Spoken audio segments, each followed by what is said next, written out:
Permettez-moi de vous raconter une histoire vraie, toujours, une histoire qui m'est arrivée dans mon ministère et qui m'a marqué, puis il y a quelque temps, je m'en suis souvenu et je suis persuadé que cette histoire va aussi vous marquer, vous allez vous en souvenir, et précisément pour des choses, et une chose très précise.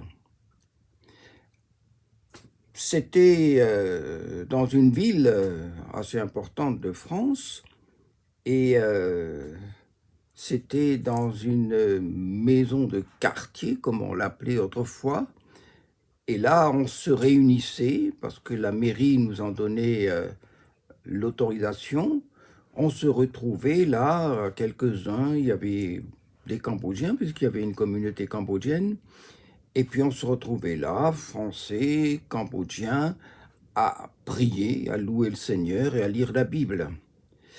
Et ce qu'il y avait de particulier, c'est que cette maison de quartier, ça m'a toujours semblé bizarre, elle avait des contrevents, les volets qui étaient en fer, et la porte aussi était en fer. Et que, comme il faisait nuit, puisque c'était le soir, eh bien on fermait les volets, et puis on fermait aussi la porte. Alors la réunion commence, et puis à un moment donné, il y a quelqu'un, une femme, une vieille femme cambodgienne qui se met à prier, mais à très haute voix, avec violence, avec force, intensité.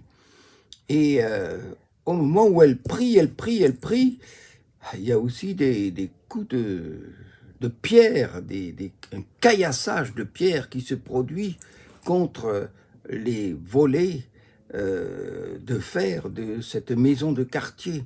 Mais elle persévère, elle continue de prier, de prier, de prier, avec force. Et puis, c'était très bizarre, je n'avais jamais vu ni assisté à une réunion de prière de ce genre.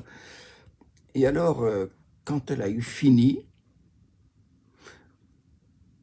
le caillassage de la maison de quartier a cessé.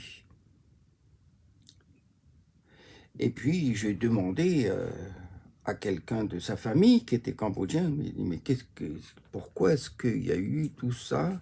Pourquoi est-ce qu'elle a prié? Pour qui a-t-elle prié? Et il me dit, elle a prié pour Pol Pot. Et Pol Pot était encore en vie. En ce moment, il n'était pas encore mort, il n'avait pas encore été incinéré, il était encore vie. Elle a prié pour lui. Il avait fait la cause de beaucoup de malheurs, de tristesse dans sa famille, mais elle qui était vieille, âgée, près de mourir, elle a voulu tout simplement se libérer de ce poids, de cette pression, de tous ces crimes qu'elle avait vus, qu'elle avait aussi vécus. Et c'était dans cette prière que ça s'est passé. Et quand elle a eu fini, quelques instants après, les pierres se sont arrêtées. Il n'y a plus de lapidation de la maison de prière par des pierres. Alors j'ai demandé, mais elle le connaissait, il y avait... Non, rien. Mais elle avait prié pour Pol Pot. Et moi, cette attitude, cette prière-là, ça m'a fait réfléchir. Et j'ai réfléchi, et c'est pour ça que je voudrais partager cela avec vous. C'est la puissance de la prière. Mais il n'est pas simplement question de la puissance de la prière, parce qu'on en parle de la puissance de la prière. Mais ce n'est pas seulement la puissance de la prière. La prière est puissante pour une raison précise que Jésus nous indique. Et cette raison, c'est quoi? C'est le pardon. Elle a prié pour Pol Pot. Elle lui a pardonné tout le mal qu'il a fait à sa famille, tout le mal qu'elle a vécu à cause de lui, qu'elle a traversé à cause de lui, qu'il a déraciné même de son pays. elle a prié. Mais plus encore, elle a pardonné. Elle a pardonné. Et là, il y a quelque chose qu'il faut qu'on retienne, c'est que cette prière de pardon, ce pardon, eh bien, a eu un effet. C'est que les pierres sont pas venues toutes seules. Il y en a qui disaient, c'est les enfants. C'est possible. Mais pourquoi cette coïncidence? Les enfants, ben non. Il y avait une bagarre aussi dans les lieux célestes. Il y avait une bagarre aussi sur la terre. Et il y avait une relation entre les deux. Le fait qu'elle pardonne, peut-être qu'elle avait beaucoup de choses à lui reprocher et de le maudire parce qu'il avait saboté sa vie, eh bien, c'est ce qui est incroyable qui s'est passé, c'est que le diable va envoyer ses instruments, même si c'est servi des enfants du quartier, pour qu'à cet instant précis, ils jettent des pierres, ils caillassent la maison de prière. Je dis, c'est quand même incroyable. Le pardon, quelle puissance que le pardon. Et c'est du reste dans le Notre Père que nous trouvons cela. C'est Jésus qui dit, alors c'est chapitre 6, je vais lire, chapitre 6, il dit ceci dans le Notre Père, « Pardonne-nous nos offenses, comme nous aussi nous pardonnons à ceux qui nous ont offensés. » C'est Matthieu, chapitre 6, verset 12. C'est important de pardonner. Nous n'avons pas idée de ce que cela déclenche et que ça peut rendre même les démons furieux. Pardonner, c'est incroyable. Vous vous rendez compte? Quand vous pardonnez, il y a quelque chose qui se passe. Et c'est pour ça que, justement, Jésus ajoute, « Si vous pardonnez aux hommes leurs offenses, votre Père céleste vous pardonnera aussi. Mais si vous ne pardonnez pas aux hommes, votre Père ne vous pardonnera pas non plus. » L'important de la prière. Mais ce que vous ignorez, c'est quand le Seigneur vous pardonne, quand Dieu vous pardonne. Et c'est ce qui s'est passé pour cette femme. Dès l'instant qu'elle a pardonné, hop, les démons se sont déchaînés. Mais c'était comme la preuve, eh bien, que Dieu avait entendu sa prière et lui avait pardonné. Quand on pardonne, et lorsque vous pardonnez, il y a quelque chose qui se passe. Dieu vous donne, vous fait la grâce, mais je préfère le mot, vous donne la grâce, eh bien, de pardonner à votre tour. Vous n'êtes pas capable de pardonner. Mais quand il vous pardonne, dans le paquet, il y met ce don. Maintenant, tu peux pardonner.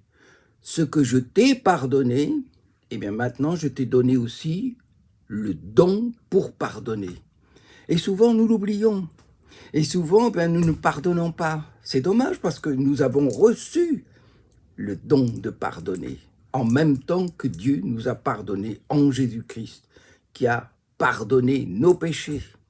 Alors, souvent on dit, oh on va faire une offrande. Non, c'est pas une offrande. C'est ceci, c'est c'est Jésus qui dit, si vous ne pardonnez pas, votre Père céleste ne vous pardonnera pas non plus. Et c'est dans l'évangile de Matthieu, toujours, eh bien, il est dit ceci, si tu présentes ton offrande à l'autel et que là, tu te souviennes que ton frère a quelque chose contre toi, laisse là ton offrande devant l'autel et va d'abord te réconcilier avec ton frère, puis viens présenter ton offrande. Autrement dit, le pardon est plus important même que l'offrande. Laisse ton offrande. Dieu n'a que faire de ton offrande. Ce qui est important, c'est que tu pardonnes, parce que ça, c'est un don qu'il t'a fait. Il t'a pardonné, et dans ce pardon, il t'a donné la capacité à ton tour de pardonner au nom de Jésus-Christ. C'est extraordinaire. Et c'est pour ça que moi, j'étais frappé. J'étais frappé de ce qui s'est passé, de la puissance du pardon. Pas seulement de la prière, mais de la puissance du pardon. Quand vous pardonnez, vous n'avez aucune idée de ce qui se passe dans le ciel. Et ce qui se passe dans le ciel, un jour, Dieu nous l'expliquera, mais je crois que ce sera plus la peine. Mais c'est extraordinaire. Mais le diable, lui, il ne veut pas qu'on pardonne. Il ne veut pas que vous pardonniez. Il fait tout pour vous décourager de pardonner. Pardonner. Pardonner. C'est la clé qui ouvre la porte du ciel.